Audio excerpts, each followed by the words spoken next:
What's up, guys, and welcome back to the Keegan and Company podcast, where we do a deep dive in some of the world's best athletes, professionals, and academics to see what success really looks like. What are the little things that they do that we can take away and implement into our own life? A lot around resilience, a lot around high performing, a lot around mental health in general, which in the end of the day is just overall well-being. In this episode, we are talking to an incredible ultra marathon runner, Jacqui Bell. She was the youngest person to complete a multi-stage ultra marathon on every single continent in the world at only age 23. I've gotten to know Jacqui over the last couple months, and the drive, the determination, the ability to be able to dream big and put these plans actually into place. I think a big part of this conversation today was largely around having big dreams, but then taking those first couple steps to get there. Jacqui has a beautiful journey, and that doesn't come without her own struggles and hardships, which you will hear all about in today's episode. If you guys enjoyed today's episode, could I get you to hit that little subscribe button? It would mean the absolute world to me. Enjoy the show. Let's roll. Jacqui Bell, welcome to the podcast. How you feeling? Thanks for having me. I'm great after our morning surf. Geez, beautiful morning, hey? Yeah, it was great. I saw your little sunrise post that like first thing, and I was just like, I thought we were meeting at 6. I was like, are you there at like 5 a.m.? I was like, why are you there so early? Yeah, I really wanted to get in that 15-minute run that I can do with my injury. So, yeah. And as you saw, when you saw me, I then was just absolutely beaming after being able to get a little jog in. Man, it's crazy like what a beautiful start to the day can do. Hey, like a little run, a little surf, swim, coffee. I feel so good right now. Hey, you know what I mean? $1 million, literally. Yeah. Have you done many podcasts? I've done a few. I took a break for a while because I felt like on a few of them I was probably a little bit scattery and I don't think I portrayed myself super well, and I got the ick with myself in podcasts. What do you mean? I just struggled to listen back to them. I just wasn't like very relaxed in them and stuff. Yeah. So yeah, I gave myself the ick, but how you feeling now? Here we are. I'm relaxed. We're good. It's interesting that, hey, like when we have guests on, like from my point of view, like a big part of it is like making the guests feel as relaxed as possible. That's why I think like going for a surf in the morning or doing a coffee or like even a train, doing something with them puts them at a level where it's just like, oh, okay, I actually can feel comfortable to have a really beautiful conversation and go where we want to go. Because if you haven't done a lot of like, I guess like media stuff or podcasts, it can be like maybe quite intimidating for a lot of crew. But I mean, you can talk underwater. So I don't think it's funny that I think it was also probably when I was doing some of these podcasts, it was like after doing all these big runs and things. And then I probably was asked questions during the podcast and I was in a bit of an in-between phase in my life. So answering them, I wasn't fully maybe living into what I was saying. So I felt a bit conflicted. Sure. Because I find that, unless you're really living into what you're saying, then it can feel a bit jolted and icky. I feel like I'm really excited to talk about a lot of the feats that you've done throughout your life and what you're into now and the journey, to be honest. But where I want to kind of start is, do you think you've always been a big dreamer?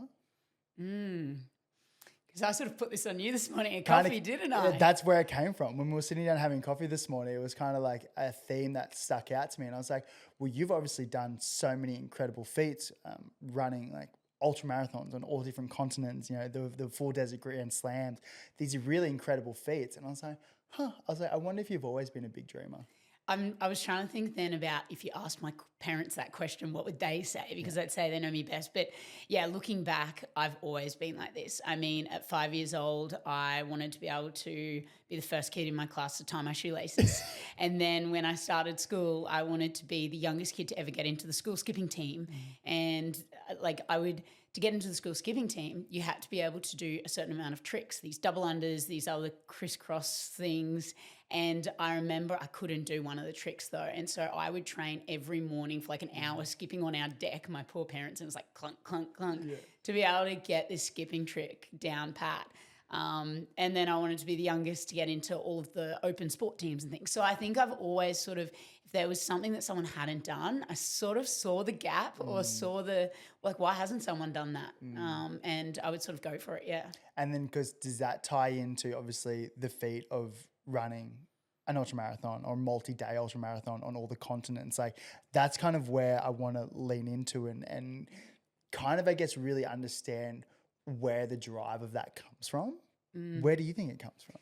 Well, I've always loved running, but, not really for the competition side of it. I always found that I was better at whatever sport I was doing if I was really running fit. Yeah. And so I ran a fair bit when I was playing a lot of tennis. Like tennis was my main sport and background growing up. But it wasn't until I was working actually as a physio assistant when I was about 18, and different athletes and people would come in, and my job was to use a little tensor machine on them, or pretty much I was the buffer for the physio and I was just paid to chat to the people about whatever they were up to. Sure. And this one lady, she came in, and I remember she ran ultra marathons. Every time she came in, they said, "Oh, we'll put Jacqui in the room with her. She'll ask her a heap of questions." People love talking about themselves. Yeah. I was going to say, because you're talking underwater, you just let them get comfortable with you. And this lady, she'd run an ultra marathon. I didn't really even understand what that was, through these forests in Germany. And I was just fascinated. I thought she was batshit crazy though, honestly. Because I imagine like the ultra marathon space back then wasn't so, not admired, but like obviously it was admired, but it wasn't so talked about as what it is now. I feel like everyone's doing some incredible challenge or whatever. But back then it wouldn't have been such a big thing, right? No, I mean, anyone running them, I think everyone thought they were a bit unhinged, right? Like they're crazy. Probably still a little bit, to be honest. And so I remember her doing that. I thought, wow, that's nuts, and didn't really think much of it. And then a few years later, I read a book by Lisa Tamati, and she's done these crazy big races as well. She's in the same sort of realm as Dean Carnassi, the ultramarathon man. And that sort of opened up my eyes to a little bit, and I was fascinated by it, I guess you could say, but never saw myself really doing that. And it sort of time went by, and then I remember I was watching on YouTube this guy, Andrew Papp, who's a good friend of mine now, and he was running an ultramarathon through the Simpson Desert, the Big Red Run. Yeah. And I was in a terrible place myself at that point. So I was about 22 by now. And seeing him do that though, like, he was in hell, but there was something about it. Like he needed to be really determined. He must have set some big goals for himself, and sort of all these personality traits or values. I sort of saw him doing that and thought, I need to be implementing those values into my life. And at that point, I was the other end of the spectrum, and I wasn't healthy or anything. Where were you? I was like exactly in place. So I remember vividly, I was at my parents' place. I was about 22. I was in my PJs, chipping away at a chocolate bar. My brother was on the couch watching TV. I was also scrolling on Instagram, like so many things going on. You're not where you wanted to be. Not where I wanted to be at all. Like I was so unfit, unhealthy, and just like my daily actions were not helping me live a better life. Yeah. And I remember watching those people on Instagram that day and comparing, and I was like, why am I so unhappy? And so what was the next step? Like how, well, like, because I imagine like you probably like see like someone like Andrew Papp, like who you mentioned, doing these incredible things. And for you to be in this, because I imagine people who are listening to this might be in a similar position where they're listening to podcasts, they comes back to being a big dreamer. It's like they have these ideas where it's like, oh, I feel like I could be this person, but how do I get there? Like, how do I take those little steps or those first steps to get where I want to go? I feel like that's where I'm trying to figure out with you, because you were that person that was sitting eating the Jacqui bar in your pajamas, watching the reels, thinking, oh, well, like, how do I become that person? What was the first step that you took? Mine was literally instantaneous. So I saw him running, and I was like, I Googled ultramarathons, and it didn't really click. I didn't think back to, the lady Shona at the physio or anything like that. I just had this idea of what these races sort of were, but didn't understand the difference between, like, a marathon was 42.2K and an ultra is anything over that and whatnot. I literally Googled, how do you train for an ultramarathon? What is one? And that's when I found the Simpson Desert Red Run the next year. Yeah. But coming from a personal training background, I knew that sort of just choosing one race probably wasn't going to be enough, but I thought it's a good place to start. And this is all I'm sitting there that day at my parents' place. And then I started Googling, how do you train for these? What are they? Yeah. And then I stumbled across Racing the Planet's 4 Desert Grand Slam, which is the big 4 desert sort of series. But all of that happened in literally one day. So I straight away set that big goal for myself and was like, I think I was fed up, and I was like, I need to make a big change. Oh, because that's so impressive. That one little moment has just changed your whole trajectory of your life. It's a full sliding door moment, like where you're fitting up and you're fed up. I feel like that will resonate with so many people. It's just like you're in that spot where you don't know how to get out of, and you're like, fuck, I deserve more than this. I am meant to be more. And then I look at what you've done and where you're at now. You seem like you're in a very good place, and things have just like starting to like fall into place almost but then you made that one step. And so did you sign up? Do you put your name in the ballot? Like what did you do? Well, then I was like, how do I tell my parents I'm going to be doing this? Because I also didn't have much credibility at the time. You know, I've been chopping and changing and stuff. And like looking back to when I was younger, I've always been like this. You know, I said to you earlier in the surf, I watched the Sisterhood of the Traveling Pants movie, and then I was like, I've got to go to Italy. So like pretty quickly later I went to Italy, and then like just every time I've sort of decided I want to do something, I'll just go and do it. I think when I was about 18, I'd had a breakup, and I decided on that day I was going to go somewhere on a trip. And so I went to Philippines that night. Like, I mean, who does that? I mean, like getting to know you now, I kind of get it. Respectfully, I kind of get it. I feel like I'm always like preparing for something that I don't know what it's going to be. And then once I have it, I'm like, okay, let's go. But yeah, so then the next step was I realized that like that one Simpson Desert race wasn't going to be enough. I knew that like one goal probably wasn't going to be it for me, because I'd been falling off the bandwagon and making bad choices for a while now, partying on weekends with friends, things like that. And so I came across this Racing the Planet's 4 deserts, and it wasn't just one, it was all 4. And I loved travel, and I really had the travel bug. And I thought it was a great way to also see 4 epic countries like on foot. And so instead of the Simpson Desert race, I then decided to sign up to all 4 of these. So you didn't do the Simpson Desert race? Didn't end up doing the Simpson Desert race. And I remember, I think it was the next day, I said to my mum, so I think I've got like a goal in mind, and it was originally to do this Simpson Desert race in Australia. And she was like, oh, that's great. You know, you've got about 10 months, save up your money, and you can do this race in Australia and stuff. I said, yeah, but I just feel like it's probably not a big enough goal. Yeah, that's great. So instead, I'm going to do this thing called Racing the Planet. It's about $50,000. I also want to raise $25,000 for a mental health charity. And I've got 8 months before the first race in Africa. Then I'm going to go to the Gobi Desert, Chile, and then also Antarctica. I told her like that. What did your mum say? She was like, she looked up from her cooking. She was like, and like she just thought I was crazy. Have you ever done anything like this before? I'd run a few marathons. Working as a fitness trainer, I felt like it was a good way to also like sort of through action inspire my clients, because I was like, going to the gym isn't enough. So you should be getting out and walking and jogging, and also the community aspect. And so I did a couple of marathons, and then when I was 18, I'd done my first 32K. I think it was a trail race in Nerang here, Polly's or something. And I ended up winning it. And I was like, oh, that was pretty fun. And then a few months later, I was doing, I think it was like the GC50, but I was doing the 30K. And about 3 days before, I decided to go all in and sign up on the 50K instead, because I thought, oh, that'll be a bigger challenge. And I didn't understand what sort of drop bags were or checkpoints or aid stations, and ended up coming second at it. Absolutely buckled myself, but loved it. And tell me the feeling of when you kind of realize that you're good at something. Because I think like people talk about what they really love to do, or their passions or their whys, or even like where they want to put their time. And I think typically like if we do find out like what we're naturally good at, typically we probably like that thing a little bit better. Like when I was playing footy like young, I was just good at it. Like I was probably just like bigger than everyone else that was 10 years old, you know? So I probably wasn't even that good. I was just better at it. I was just bigger. But then I had like a few bit of success, and then, you know, that feels good. Like it feels good as a young kid having that success, and then you go on and you can end up, you know, doing some cool things with it. But you kind of stumbled into this like longer stuff at a bit later on in life, into your early 20s. What was the feeling when you first had those couple wins? Was it something that you wanted to continue on, or?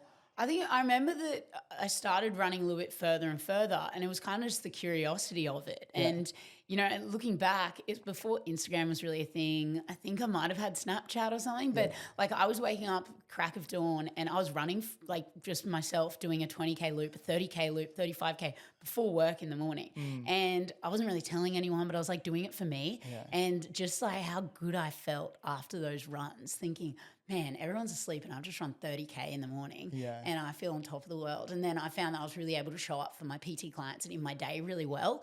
And so then the races were just sort of a natural progression, and there was no expectation. That was probably my favorite thing. I rocked up to these. I was this absolutely young kid with no idea, and I'd run and I'd do really well. And I felt so good about myself. And I think that, you know, coming from a semi-professional sporting background with tennis, I've missed that competition and the challenge and the unknown, and then doing really well and that feeling of achievement. You just can't, if you could bottle up that feeling, you know, and then, I mean, I didn't really think much of it. I just was doing it for me, and that was the coolest thing. And a few years ago, I was thinking to myself, do I actually still really like running? Do I want?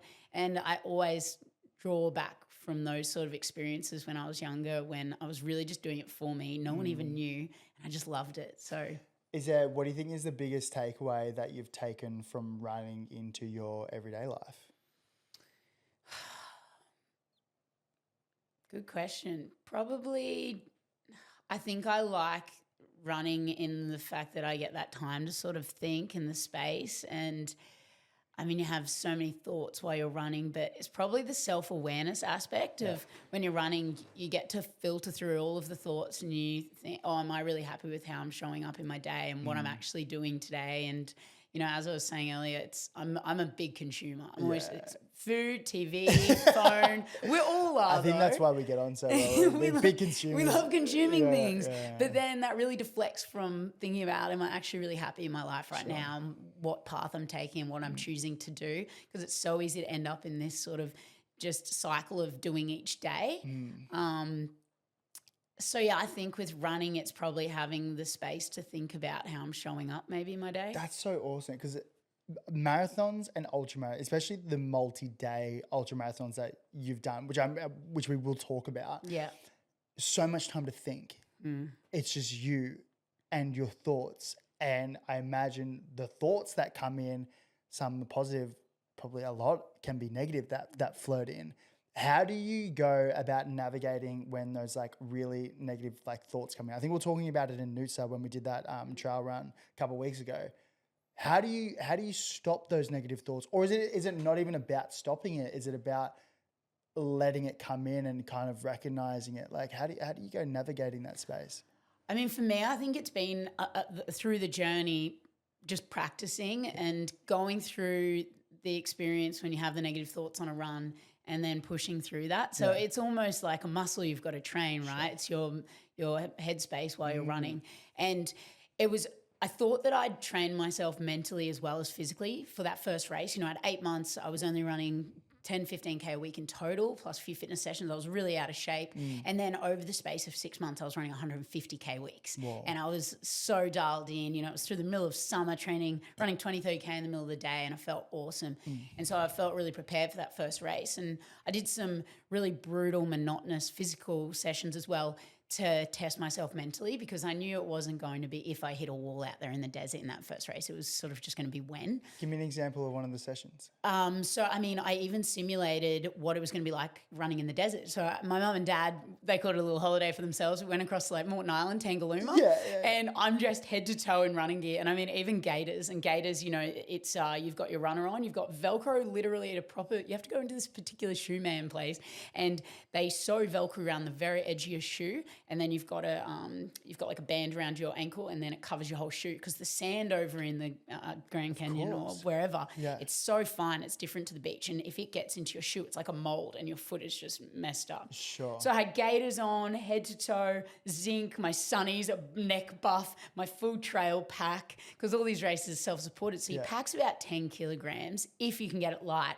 So we're over at Morton Island, and I've run out of the accommodation one morning, run along the beach, you know, people with snorkels on and holidaying. And I ran into the desert there, you know, where you go tobogganing and sand duning and stuff. And I just ran around the desert for like 8 hours. Wow. And so then ran back in, jumped in the swimming pool, had dinner with my parents. And then the next day I backed up again, and the other end of Tangalooma, it has, it's called Mount Tempest. It's one of the biggest sand mountains or something in this area. So I ran up and down that a few times for hours, and it was just brutal, but it was soft sand, 2 days of really, you know. So you're training obviously physically like replicating what it's going to be like in the desert, but you're almost training your mind as well for the ability to back up in the desert as well. Yeah, exactly. And even then things like I would do an hour of burpees one day in the gym, like just between my shifts or something, or I would do like the exercise bike with trackies on for 4 hours, but I'd set myself a goal of the session and then I'd make sure I get there. And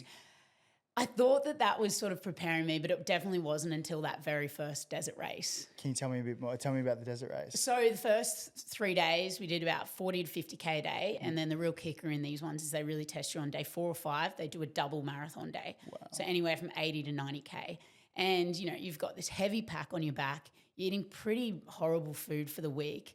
I mean, at that point in time, you're probably taking about 1,800 calories per day, but you're burning up to 6,000. So, and I can't imagine you just be like sucking on gels the whole time, right? Not really. You've got more sort of normal food, maybe one gel, one bar and something like that. Gotcha. But you're dehydrated, your blisters. I mean, that first race, I lost 9 toenails and my feet were destroyed.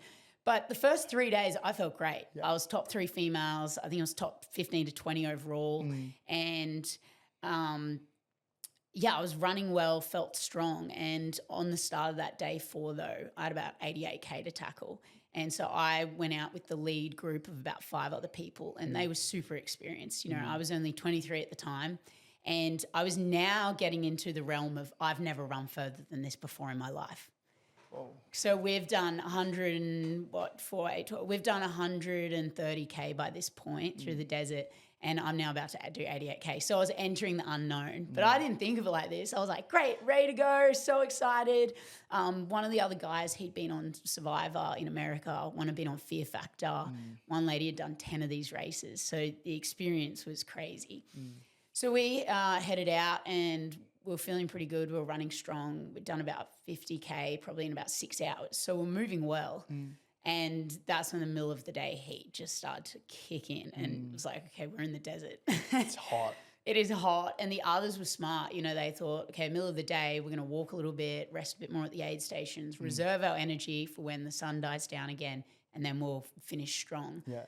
I thought, I've only got about like 30K to go or something. Let's just hammer, keep going. Yeah. And so I completely ditched them all. I've charged full steam ahead. Whoa. And I only was able to last like that for 30 minutes to 60 minutes. Yeah. Before I had this heat rash on my legs, like really thick. And I'd thrown out 2 days worth of my food to try and make my pack lighter. So all I had was a dry mac and cheese. And to make that work, you have to add boiling hot water. Yeah. I tried to add some of my water in my bottle because I thought, it feels boiling anyway, so that'll do. Yeah. But I was eating this crunchy mac and cheese to try and get some energy in, because usually if you're feeling low in a race, and we were talking about this, you need glucose, so sugar, or you maybe put a fun song on. There's a few different little techniques you can use to try and lift yourself up. Yeah. I tried everything. Yeah, really? I was in the pits. And so that was I was about 60K in 6 or 7 hours, and then that day ended up taking me 19 hours. Whoa. And because you're, sorry, Hunter. So we just got like a little thing up the back.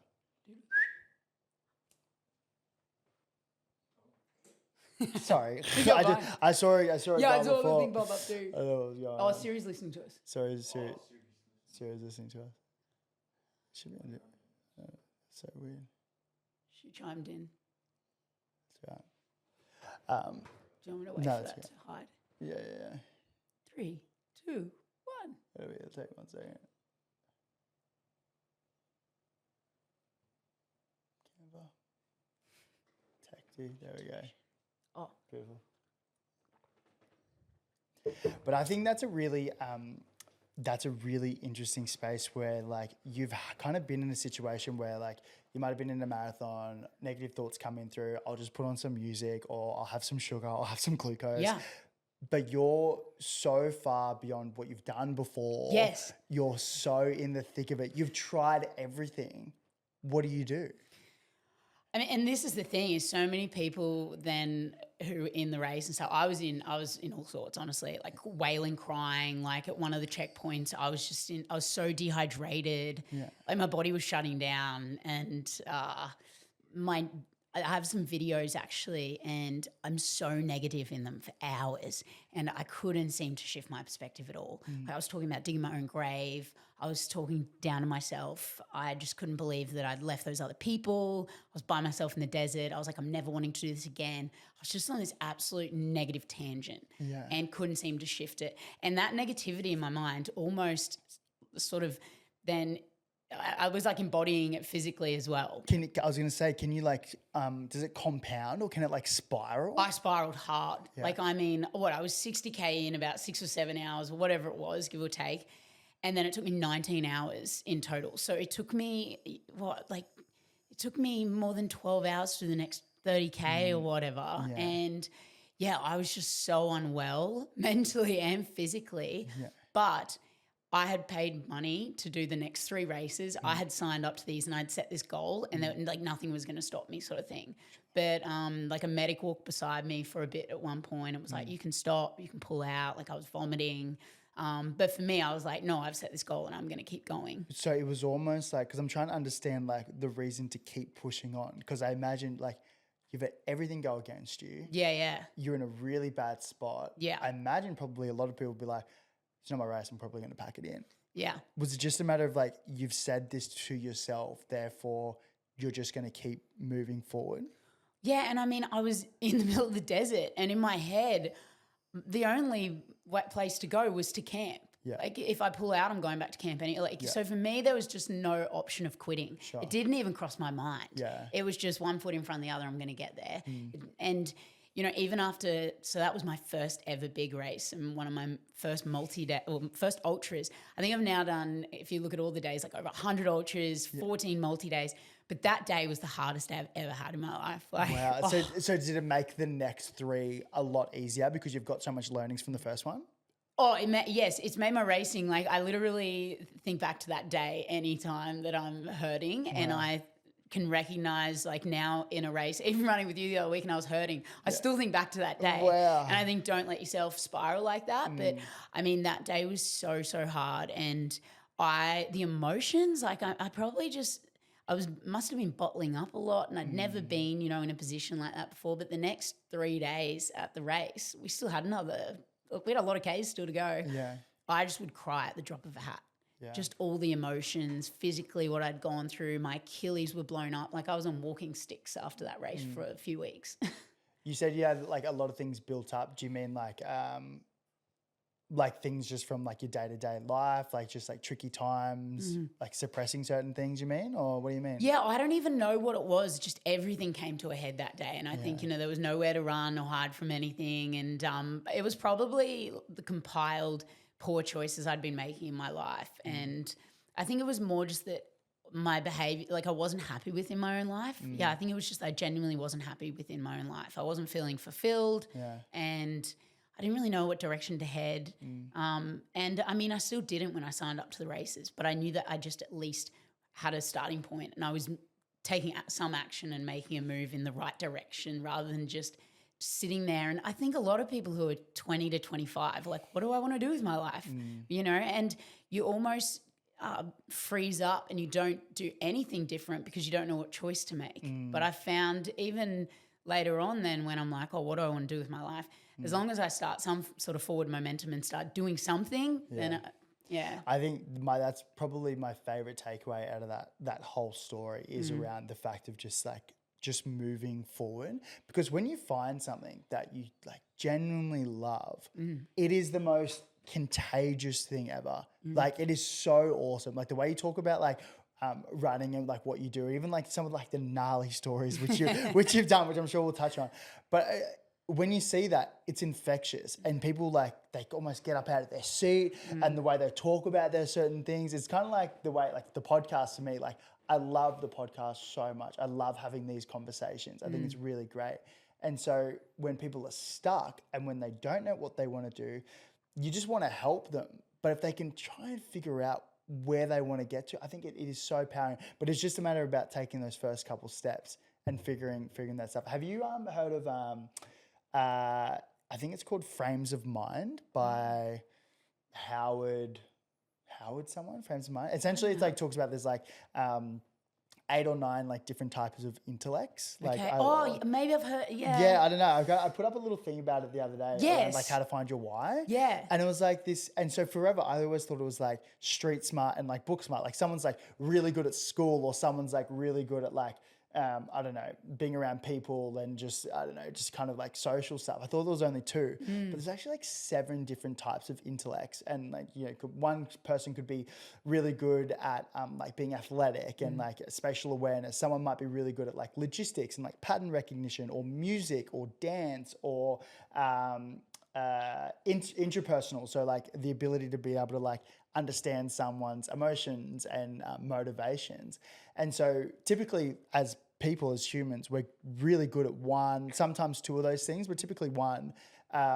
And when you realize, or when you understand what your intellect is, it makes it so much easier to find the things that you're going to be good at, which is super interesting. Like, like you naturally, obviously like confident person, but like you can have conversations with pretty much everyone. Like your keynote, it is incredible. You can get up in front of people and you can articulate yourself really well. And so I imagine like your intellect would be around that potentially. Potentially it's about like dealing with like pain for a long period of time, as well. But it's so interesting when you find it. It's just like, oh, okay, maybe I'll lean into that more. It's funny you talk about the confidence piece though. And I mean, I was saying the other day, like I get massive social anxiety sometimes depending on the situation, I'll think I've got to come in big energy and I've got to be fun. I've got to make it enjoyable for everyone. And if I'm not feeling that and I'm feeling more chilled, I think, oh, I'm worried that other people aren't going to have a good time.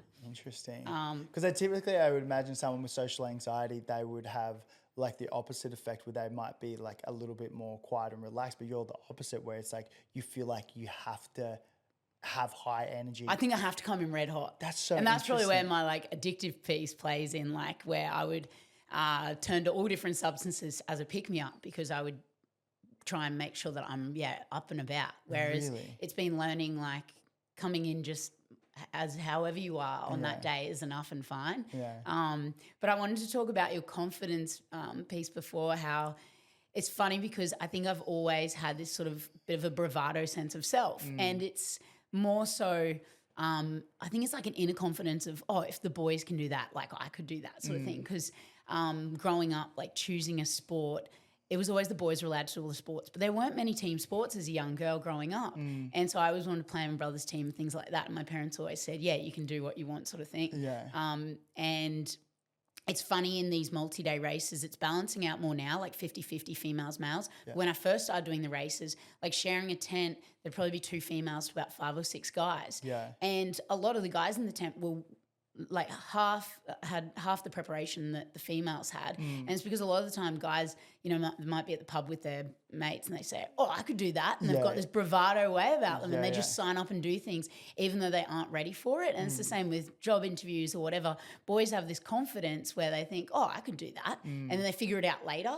Whereas a lot of the time females don't sign up to things or put themselves forward until they're like 120% prepared for it and ready.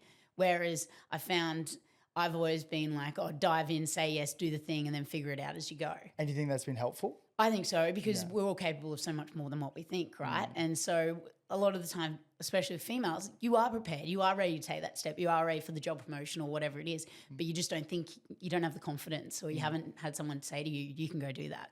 Why do you think you put yourself in these really gnarly positions?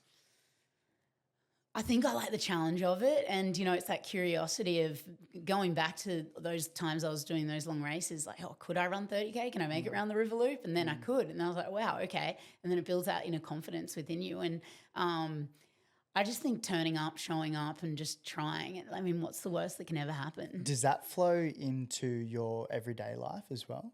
Yeah, I think so for sure. I mean, it was only about a year ago that I went to that.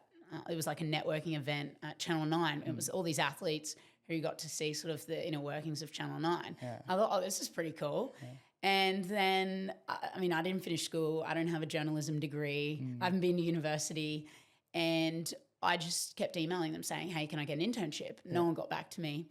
But then I ran into Melissa Downs, the main Channel 9 TV anchor, and at the shops, and I looked terrible. I was in my oldest trackies, stain on my jumper. I'd just done yoga. I mixed match socks on, and she's an absolute queen, right? Yeah. And I said, I'd love to get an internship, and just asked. And 6 a.m. in the morning at the shops, and then she put me in the right direction. And then, you know, I just started showing up there, and I said, can I just keep coming back every single week, 1 day a week, as an intern at 30 years of age? And after about 6 months, they were like, hey, do you want to interview for a job? So I think by just showing up, showing your eager, then, you never know what it might, you know. Because I think a lot of people would get disheartened by the fact of like, I'll send the first email and then, if they didn't want me, I'll just stop there. But I love that piece of showing up. Like, and knowing kind of like where you want to go and then continually like moving in that direction. Like, just because someone says no to you the first time doesn't mean it's a no. They might just have other shit on their plate, or they might be busy, or they might be like, or they might not recognize how good the person can actually be. You know what I mean? And that's something I learned so quickly with the multi-stage ultras. You know, that's all well and good. I set this massive goal. Yeah. But how was I going to get in 8 months $50,000 to do these races? I had $500 to my name, and I was working part-time as a PT. And so I had to figure out, how do I get sponsors? I have 2,000 followers on Instagram. I'm not a very good runner. And so I had to figure out, and I had no marketing degree or experience, I had to figure out how to get sponsors. And I just wrote out every single company that I could think of that I knew maybe someone at, or and all the brands that I loved. And I would email being like, hey, my name's Jacqui. This is what I'm doing this year.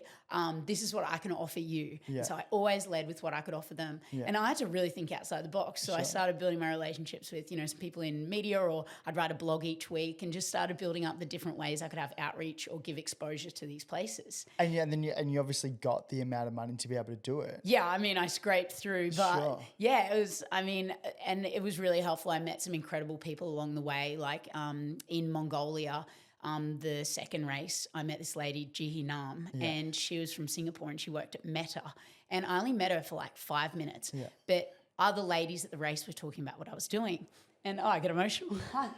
And these ladies were awesome. And so they were all like, oh God. It's all right. You need to take some time. That's just a nice story. It's all right. We got nothing but time. If you want to take 5, we can take 5 as well. No, you're right. These ladies, they were just so lovely, and they spoke so highly of everything I was doing. And I think a lot of them, I think they were like inspired by the younger female doing different things. Anyway, this lady came up to me, and she was like, send me an email when the week finishes, you know, and I didn't think anything of it. I was like, okay, cool. Anyway, I sent her an email, and then she donated $10,000 to the mental health charity, and then gave me 10 grand as well. Crazy, yeah. Man. And she just said, like, she didn't want anything for it. She just said, I know that, like, you'll pass it forward to other females, and you're doing an awesome thing to empower other females. I got goosebumps. Yeah, crazy. That's so crazy. It must have touched something in her from this incredible thing that you were doing. We haven't even touched on like a big reason, like the charity thing behind doing these types of events, but it must have just sparked something in her to want to be able to so charitable, right? I know, it was just amazing. And then even now, when a young girl has an ebook or something, I'm like, I'll buy it. Yeah. Just because I always think, I'll pass it forward to other females doing things and stepping outside the box. Yeah. Because it was definitely pretty wild what I was doing at 23 to try and take this on. But I learned how to get sponsors and different things like that. And I mean, back to what you were saying about, you know, when I'd email a place, if they didn't get back to me, I'd email them again in a month. And I would just look at it as they're busy and I'm not being annoying. Whereas, and even now I have a lot of friends who are incredible runners and could have some great sponsors, but they don't want to be inconvenient or be pushy. And I just think you can frame it differently, and it's like you're offering them something. So, you know, have the confidence in yourself. Have you had any stories or any messages of like young girls seeing what you've done and kind of want to do something similar or feel like they've been inspired? I did a big sort of national schools talk the other week, and a lot of the kids afterwards like, I want to run like really far now too, and different things like that. But yeah, I think in a lot of people's own way, they might get inspired to hopefully do something. Yeah. Is that a big reason why you do the talks?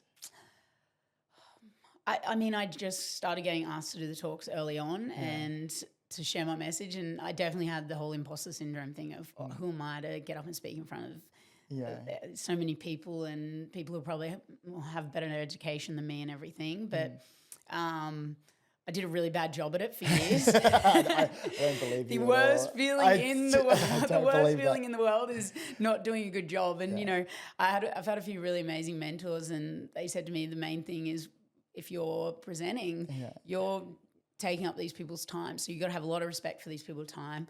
Don't wing it. Be prepared. Do your best. And so I just wasn't very good at it, and then I kept getting asked to do it, and so I sort of just fell into it. I never wanted to be presenting or speaking, and what I think is interesting is like you feel like you didn't do a very good job, but yet people keep asking you to come back.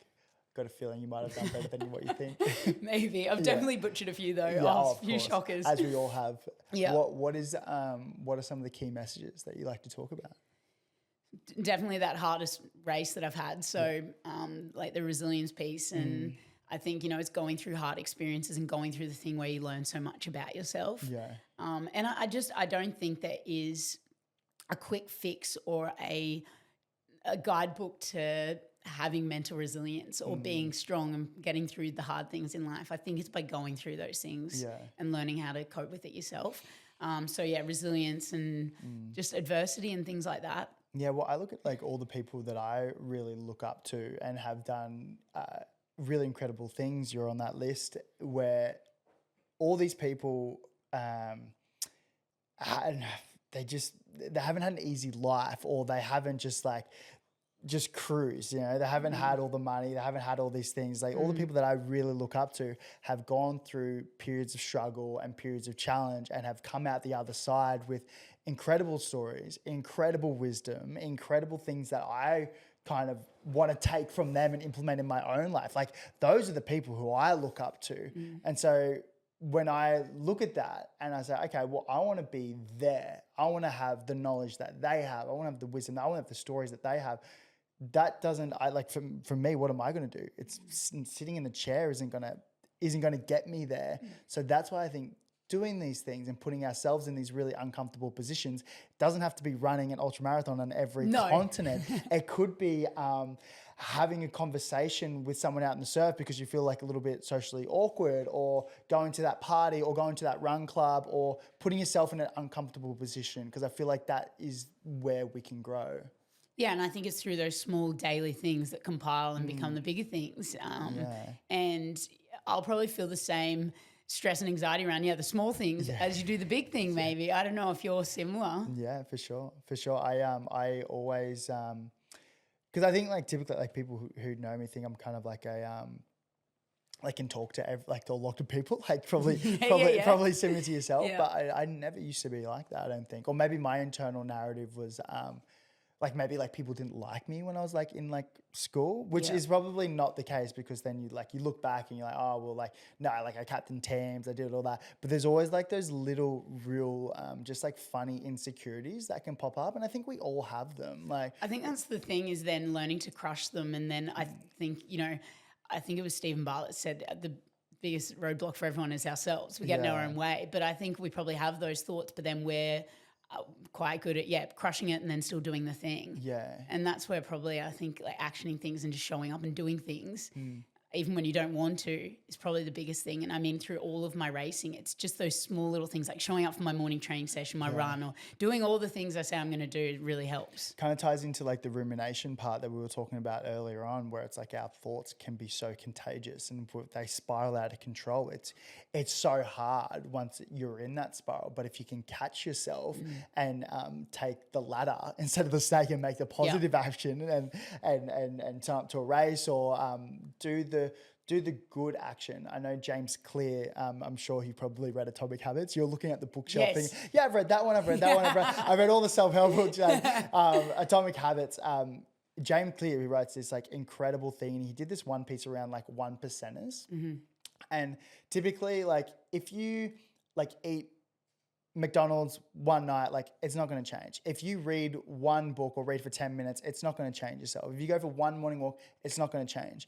But if you choose positive habits for 5 years, 10 years, 20 years, the compound interest that you have on that versus the other way where you might eat takeout on the Friday and then, that floats into doing it on the Monday, or you might get on the piss Friday and then and those negative things, they add up as well. So taking the ladder and doing those like positive 1%ers, like, don't get me wrong, we always fuck up. Like, there's always going to be a time where we fall back. But if we can take the ladder more times than not, that consistency piece puts you way further ahead than what you might think. And I think that's why when I then chose the 4 deserts, after that big race in Namibia, I had 12 weeks where I had to be back on the bandwagon. I had to be back training, recovering, and I had to do all the little things right to then have that second race. And you know what it's like, and a lot of people listening probably do. You run a marathon, and then after the marathon, it's like, what now? What's my next goal? And you can feel a bit lost and a little bit down after this massive thing you've achieved. And so I think I'd experienced that a little bit with other sort of individual races I'd done. And so I wanted to compile or put together and string together a whole year of really good habits, essentially. Wow. And yes, I still fell off the bandwagon and different things, but I would quickly get back on because I had another race coming up. I'd paid so much money for and I said I was going to do it, and I had this big overarching sort of...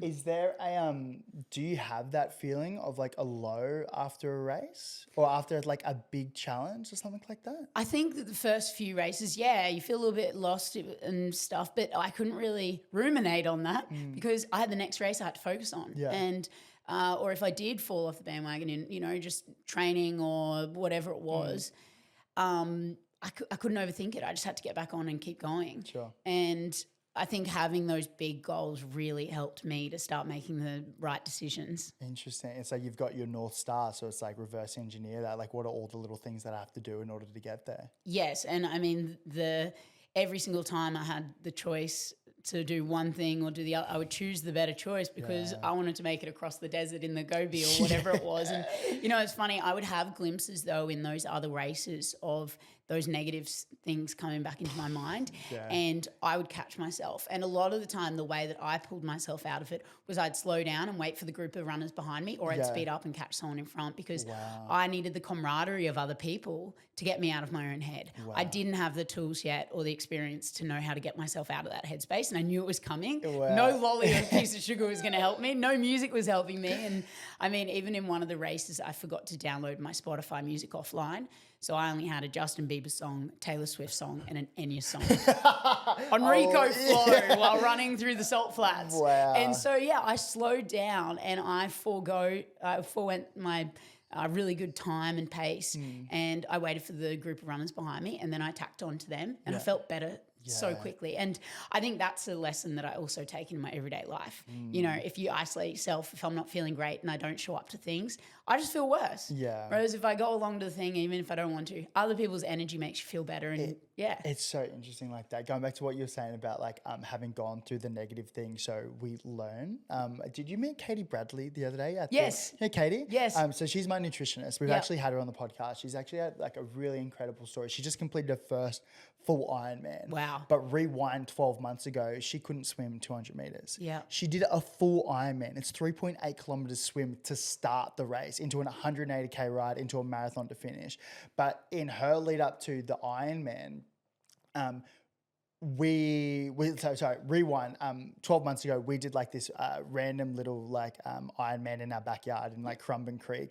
And she actually got rescued out of that, like, because she swam 200 meters and she couldn't finish it. She said it was just too hard. She ended up doing the ride and the run to finish, but she's like, I couldn't swim like more than 200 meters. So in her mind leading up to the Ironman, what she signed up for, she's like, she thinks back to that time where she got rescued and she never wanted to feel like that ever again. She talked about it on the podcast. It was like so inspiring because every morning where she's like, I don't want to get up and do this swim session. I've got a kilometer I have to do. I have a 2 kilometer, I have a 3 kilometer swim I have to get through. I fucking hate swimming. I don't want to do it. She remembers back to that time. She's like, I don't want to feel like that. So therefore I'm going to do the 1% and do the work. I was like, that's so drive sick. Was to not have that situation repeat itself. 100%. Yeah. Even like now where like my thing this year is like, we're going to run all the major marathons in the world, which for me is probably a step above what I think my capacity could be. Like I've never ran more than probably like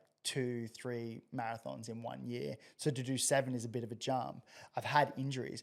I don't want to get injured while doing these races. And I know that when you accumulate load or accumulate kilometers in a really short period of time, typically injuries come. So all the little gym sessions, all the little rehab runs, all these little things, I'm like, I don't want to miss them because I don't want to get injured. It's almost like you're doing it out of the fear of, you know, what you've done before. Yeah. And so for you, when you said, I want to run all 7 of these, was that similar in the fact that you didn't, I don't know, why go so big? It's interesting. I think like for a few reasons, I think from a practicality and logistics point of view, like this podcast, like we do want to grow globally, like we do want to do that.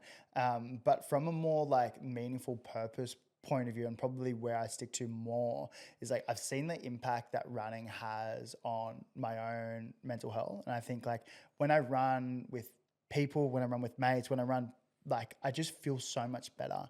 Like when we ran Noosa Trail like a couple of weeks ago, it was such a vibe. You know, when we're sitting on the grass afterwards, we just done something really hard. We had all of our mates like around it, and we're just talking like Lincoln was talking about how he blew up, and Archie had a really good race, and me and Jacqui just fucking talked shit the whole time. And it was such a vibe, and I felt so great. And so I can see the benefit that physical activity and running has on people. And so I kind of want to amplify that. And we were having these really beautiful conversations, like we're having now on the podcast. But I said, how does that show up? Or how do we document us walking the walk? And so doing all the majors was just a way to, I guess, like advocate that. We can do more YouTube. We can document more of the process of that. Movember I've been involved with for, you know, forever.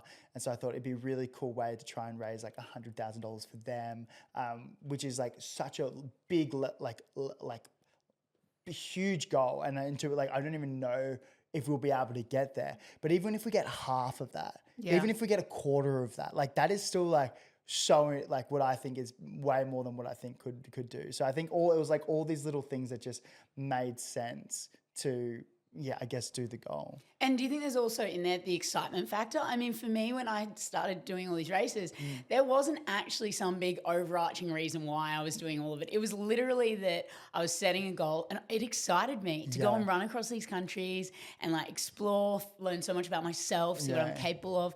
And I think these days, like a lot of the time people are setting goals for all these big other reasons. But I'm like, if it's going to be fun and exciting as well, like you can do it for that reason. And you also don't know like if you're going to be able to do it. Yeah. Like I imagine when you went into that, it's like there's probably a huge percentage of the fact that I might not be able to get there, but the fact that you can do it and that you did do it, I imagine the confidence that you get in yourself is incredible. It was funny. My mum, after I think the first race, she said, "What, you know, do you have like a backup plan? Like, what if you're not fit enough to, or your injuries get in the way?" I said, "Thank you for your concern, Mum, but it's not even an option for me. So can you keep your doubts to yourself?" Really? And I said, please don't even like put out into the universe that there's no plan B.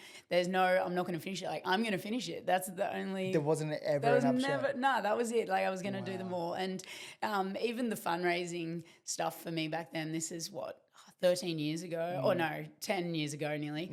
And I was using handwritten raffle tickets half the time at my fundraisers. Like this is back in the day. And a lot of my fundraising events were a big boot camp. There'd be 200 people come along. Everyone pays $5 or $10. You get raffle tickets in that, and there's all these prizes you can give away. And so I tried to do all my fundraising as an experience as well. So it brought the community together, and it was almost like a little taste of what I had in all the ultras, where I got to meet these incredible people and run across the desert, disconnect for the week. And so I did like 4 different events that year of, a movie night and burger night and all different things that would bring people together. And I really like that. I think I might steal some of these ideas. So tell me about... You need to do the handwritten raffle tickets too. When you finished the four desert Grand Slams, what was the next thing? Like, because you talked about running a multi-stage ultra marathon in every continent. Tell me what the feeling was of like finishing the 4 and then the next steps.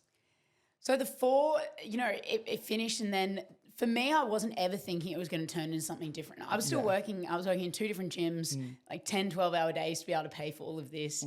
And I was just loving it though. Like my life really was slowly changing because I had more purpose in my day. I was feeling really fit, and every day I woke up, I was working towards something. So I was really excited. Yeah. But it was only after Antarctica that someone said, oh, why don't you do one on every continent? And embarrassingly enough, I was like, what's a continent? I love it. You just like own that. And then I just couldn't fathom the Oceania was like Australia and New Zealand. Yeah. And I was like, wow, right, okay. Yeah. Anyway, then I stumbled across this race in New Zealand called Alps to Ocean, 330K. It was in, I think, February. So it was about 2 or 3 months later. And I thought, okay, I'm going to go do that one. That's that. And then I found a race in Iceland and then one in the Grand Canyon. And so that's all 7 continents. And so then after the 4 finished, I was like, okay, I'm going to go to this one in New Zealand. And then I'm going to go to Iceland and the Grand Canyon and just do a multi-day self-supporter on every continent. And then after that you were obviously like, you were the youngest person who would complete a multi-stage ultramarathon on every continent. Yeah. Crazy, hey? And I mean, and it was just that I just started to really find my own, like Iceland and the Grand Canyon. I started to run really well. Whoa. And it's funny, you look back at some videos and I was such a baby, a little baby face, a little chubby. I was quite cute. And then after the 7, I actually was starting to find some running form and I was actually becoming a better runner. Wow. And so I kind of did everything backwards. I then had some sponsors come on board, like Jaybird headphones, this brand from the US, who after my first race, they sent me a pair of earphones and I was like, cool, I can listen to music, Bluetooth, what the heck? Yeah. And then like they offered me a $20,000 contract a year later. Wow. And like for me at that point in time, I was like, this is incredible. Like life-changing, right? It was. And they also, just before Antarctica, one of the competitors I was telling you earlier, he rolled his ankle in the 3rd desert and he had to pull out. So there was a spare spot on the boat, but he only pulled out a week before. So the race organisers rang me just for Antarctica and said, hey, if you want to bring like a media person, a videographer or something, you can have a free $20,000 spot. Whoa. And I had a week though. And I was, at this point in time, I wasn't really doing much content stuff. I didn't know what a videographer I didn't know one. Yeah. So I rang Red Bull, I rang Jaybird, I rang Brooks, I rang a few sponsors I had and was like, hey, do you want to like send someone along? I don't really know what this looks like, but film me in Antarctica running. Yeah. Anyway, Jaybird ended up finding an ex-pro snowboarder who knows how to film because it had to be quite niche as well. You have to know how to film in the snow and ice. Sure. So I met this guy in the bottom of South America in Ushuaia just a day before we got on the boat to Antarctica. I was like, hey, nice to meet you. And he shot the whole thing? Shot Antarctica. And then his name's Colin. He ended up traveling with me to New Zealand, Iceland, the Grand Canyon. And then we created a documentary called Journey to All 7. And him and I traveled together for the next 2 years filming. And it was really cool. The footage that you would have got out of that would have been incredible, right? I need to resurface some of it. Can we air some of this? I actually might steal some of these for the clips that we'll put up. It's really cool. You can put it over me crying actually because I'm a bit of an ugly crier. So if I see any crying videos surface. Tell me about running in Antarctica. What was that like? Crazy place. So most of the races, the format is that you start in one spot and then you run in like a big circle or you run, just a full course and the tent moves each night. They give you a tent and they give you water. Yeah. In Antarctica, you're sleeping on an expedition boat. Yeah. The worst part is going from Ushuaia in Argentina across to Antarctica. So it's 4 days on the boat and it's through Drake's Passage, which is seasickness passage. Yeah. And I was like, I don't need the patch behind my ear for seasickness. I've got the tablets. I'm sorted. Yeah. I was hugging the toilet bowl hard. So patch was on and 4 days of feeling pretty nauseous then from the patch. And I was thinking to myself, gosh, this trip's costing me about $4,000 per day. I'm in bed right now. And you shared your room with one other runner and you had a small single bed. Luckily, the way the boat that was tipping, our room was sort of formatted one way. And so I put my suitcase in bed beside me so that I didn't keep rolling side to side in my bed as the boat tipped. Yeah. So it was pretty wild. So, and if you left any of the doors and stuff open, things would fly out. Like the weather was pretty crazy. But there's got to be something about running in such a raw, remote environment, hey? Well, you'd get on the Zodiac boat and you'd go across to a different part of Antarctica or the land each day. And the plan was that you'd run for as long as possible nearly. So usually it was about 10 to 14 hours a day and you could be running just 1.2 or 2K loops. So you felt like a hamster on a wheel because the loops were smaller on Antarctica because there's so many risks. Of course. And so they also would have sort of people who were having all the safety measures in place and stuff. And you would just keep hearing them yelling out to the different team from Racing the Planet, stop creating penguin holes. And you just keep hearing, stop creating penguin holes. And it's because if you run off the track or if you go off onto different parts, you're creating a big hole in the snow, which could be up to your hip. Wow. And then penguins can fall into that hole and can't get back out. Wow. So you have to be really careful about, where you're going, what you're doing and your movements, and even things like your snacks, you had to have them all unwrapped in a clear container, and that was put on the tarmac beside your number. And because you really can't contaminate Antarctica, obviously. And I remember one day the weather was pretty up and down, and one day it got quite hot, and so I had a chocolate bar, some lollies, a salami stick. The chocolate melted, and then not long later it got really cold. It was blizzarding, and it refroze back together. So I had this manky snack of like all these different foods. But yeah, we'd run laps, and then we all would finish as soon as the first run. I got to 250k, weather pending, and so I think I got to about 195 in that race. And I came second female. So I had a good week running. But there was about 80 of us at that race. Were you ever scared? No, I thought it was pretty awesome. I mean, it literally looks like a postcard. The icebergs and not scared. It was just pretty monotonous in Antarctica. That's fair.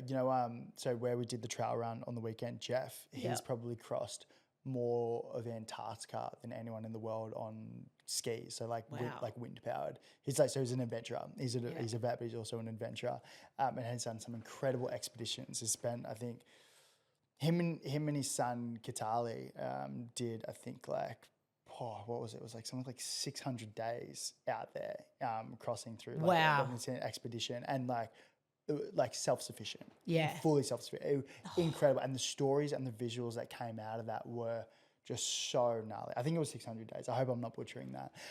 But like just incredible, but such a raw, remote part of the world. And then in me, I'm like, well, that sense of adventure is so appealing. And that's why I think like trail running is so cool, because it is like a bit of an adventure. It's like, I'm not just running on a paved road. It's like I've got to watch where my feet are. I might be going up this hill, might be going down a hill. Like, it's just, I feel like that sense of adventure might be sometimes lost in this day and age, where everything we get is so comfortable. It's so easy to get everything. But when we can put ourselves in those positions, I don't know, it's something really appealing about it. And I think as well, the disconnect for me was probably my favorite thing. All of these races, they're in the middle of absolutely nowhere. There's no service. Even if you buy a SIM card, you're not getting service. 100%. So being off grid for those 7 days every single time, even the conversations with people, like the conversation would die off. You're sitting in the middle of the Grand Canyon looking at the mountains, and you just all sit there together and take it in, and then you'll start talking about something else.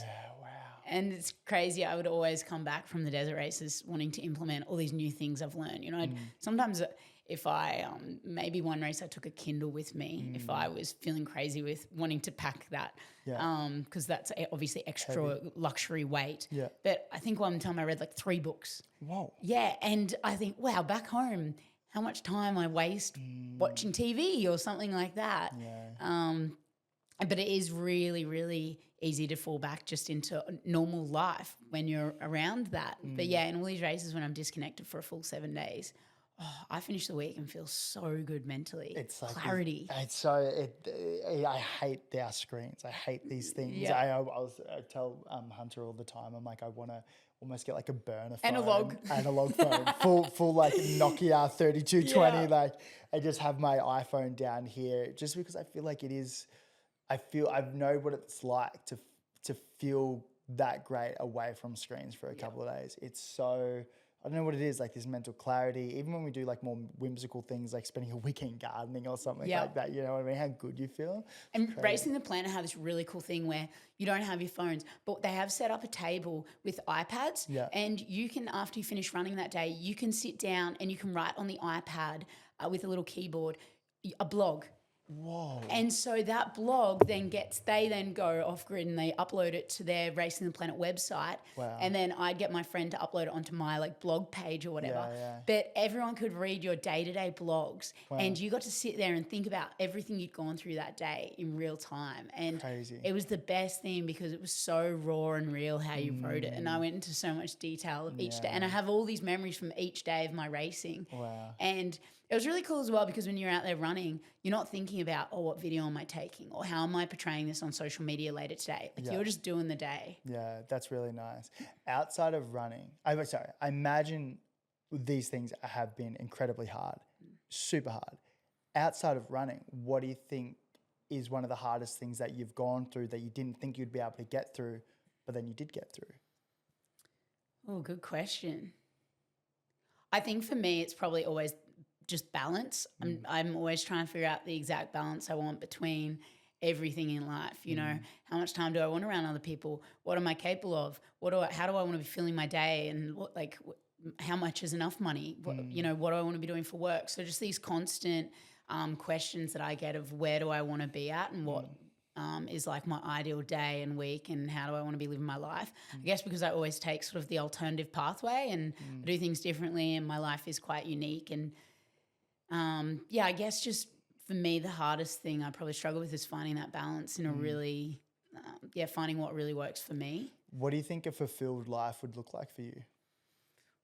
I mean, what I'm doing right now, I'm really loving, but then it's that consistency piece. I go too hard on things and I do too much and then I can burn out really easily. Yeah. And burnout for me looks like a day or two where I'm just like in bed, sleeping a lot, like nearly put my phone under the bed. Yeah. And I probably still have that like 2 days every month. Wow. 2 days, where I'm just so exhausted. I've probably been flying, speaking a lot, doing all these things.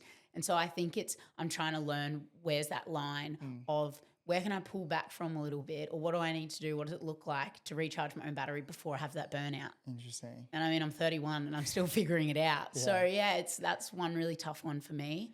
But I'm loving, like with Channel 9, it's a job I have to wake up for and go into. Yeah. So even if I don't feel like it that day, I have to go in and do it. And so I think for me, showing up, even when, I might not want to, and then I have a great day. I'm around other people. So it's same as what I was sort of saying before, whereas when I'm working for myself and I create my own day, I mean, everyone thinks that there's so much joy and freedom in, like what we both do. Yeah. But you have to have so much discipline in creating your own day and being really strict with your time. And some days I'm guilty of waking up and being like, I don't want to do any of that. So I don't. But that's such a bad habit. Yeah, for sure. Do you feel like you have a addictive personality?